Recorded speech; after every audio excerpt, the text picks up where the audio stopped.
Alright, so before I play this video, just wanted to say the car is done now. It's a shit ton of fun to drive.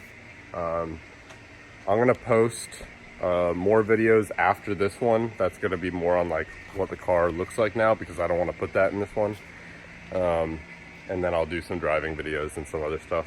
But I just wanted to say also that all the footage you're about to see was not continuous. It was like huge gaps in between. So I think this car took me like 9 months to build.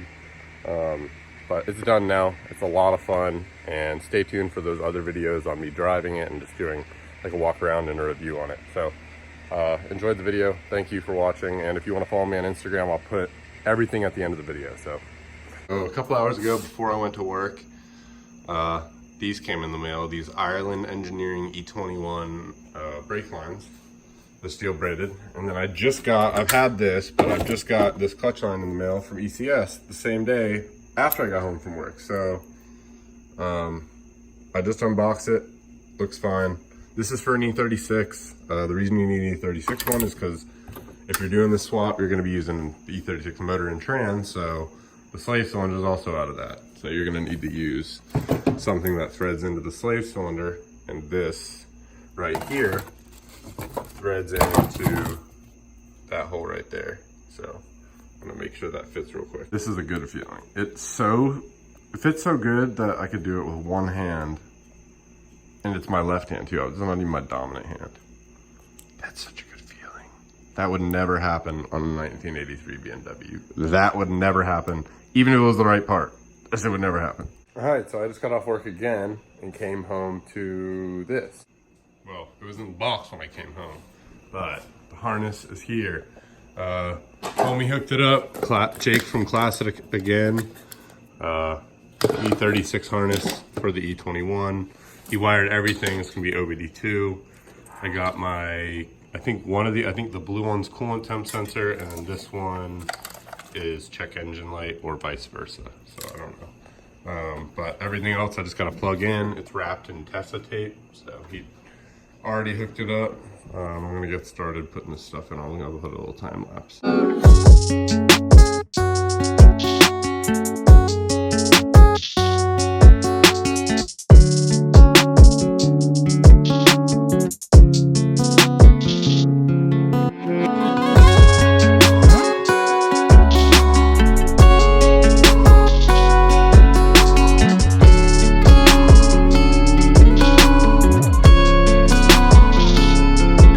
Yesterday, I got most of the harness put on, but I'm going to show you what I've been doing for like the past 5 minutes. Let me just show you real quick. This is the harness. Doesn't look as bad because I kind of flipped all the wires over each other and connected most of them. Now I'm trying to get this to fit into the small hole that was over here, so I'm just making this hole bigger. I'm going to use a file and get this not all nasty looking. I'm gonna vacuum this up real quick, but yeah, this is gonna go inside the car and pretty much in the old spot where the other one is. So I'm gonna show you that other one right now. This is the one that was on the factory harness. So we're trying to get it through that hole right there to this. All right, quick little update. I got it in. All right, so it's been a minute since I've made any update on the car, but right now I'm working on the battery cable and the E30. Well, it's an E30 battery cable with the fusible link, and I'm also using the E30 junction up front. But right now I'm pulling all the carpet up on the passenger side so I can run all of it. Let me show you. This is what I have so far.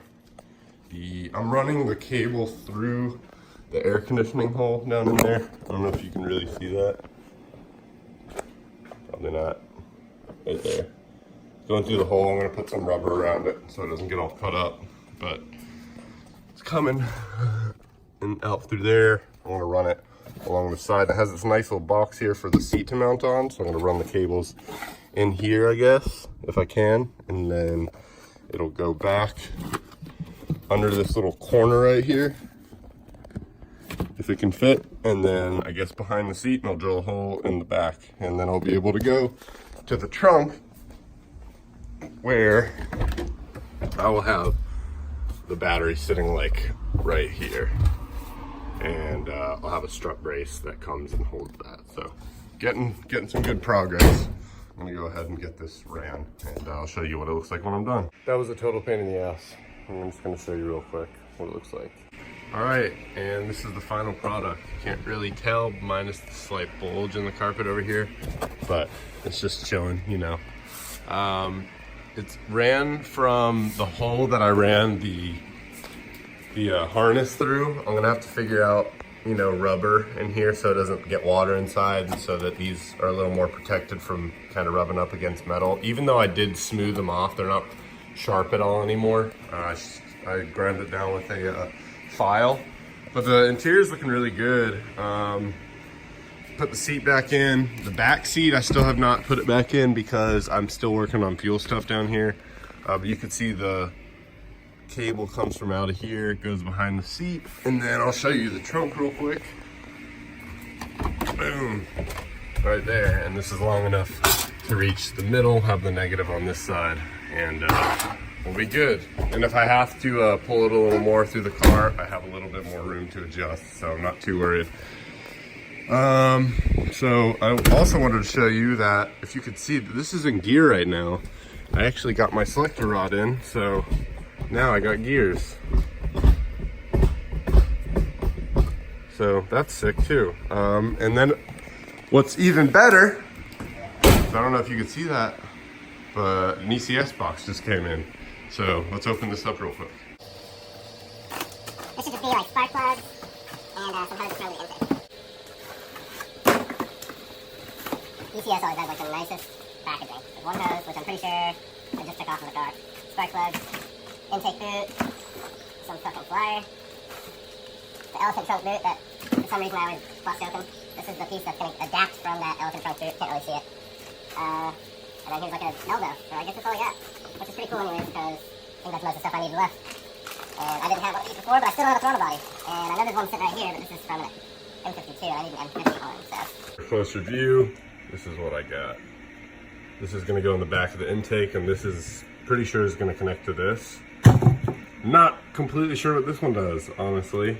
And then this one, just one of the extra air hoses that I needed, and then obviously the intake boot and my 6 spark plugs. I have not done spark plugs yet.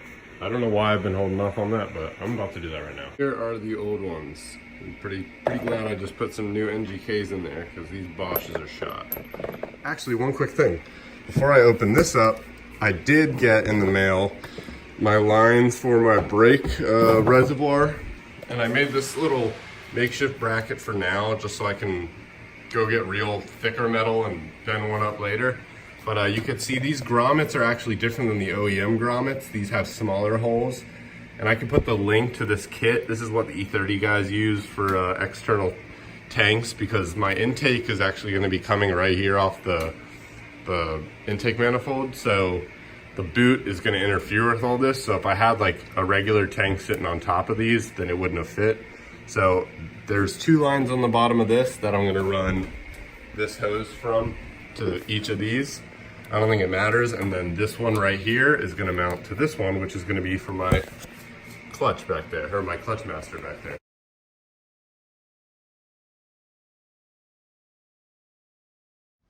Quick update, car's at my buddy's shop right now, and we have the fuel pressure regulator mounted on the underside of the, I guess, firewall next to the frame rail, as you can see, right next to the steering linkage. This clutch line is just hanging out here, but he's off spray painting the drive shaft right now that we just made, or he just made. I didn't make anything. And then I'll show you the top of the car when I get a chance.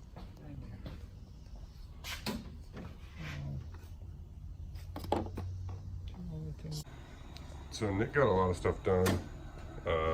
Mounted the reservoir, put the throttle body on, did all the plumbing under here, fuel rails on. We gotta figure out a radiator still, but it should be ready to start pretty soon. So have an update again soon.